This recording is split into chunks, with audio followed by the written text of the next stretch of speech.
In this video, I'm going to show you how you can stop pop-up notifications from Goodwall app.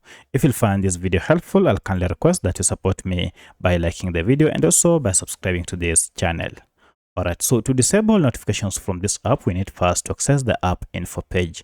To do this, go to your settings on your Android smartphone and then look for the option called apps, and under apps, go to manage apps or all apps.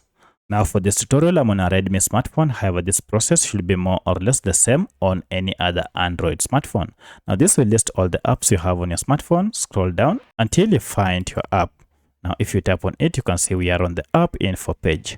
However, if you can't access this app info page, then let me show you a shortcut method to get there. For that, just go back and look for your app. And once you are here, go ahead and long press on it. And you should see now app info. Go ahead and tap on it. And this will take you again to the app info page. At this point, scroll down to permissions section and look for notifications.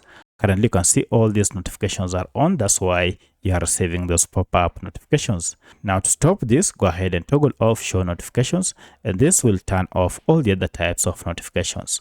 From now henceforth, you'll never again receive any pop-up notifications unless you go ahead and toggle this back on. So that's how you can permanently stop pop-up notifications from your Goodwall app. If you have any other question, kindly let me know in the comment section. Otherwise, thanks for watching and let's meet in the next video.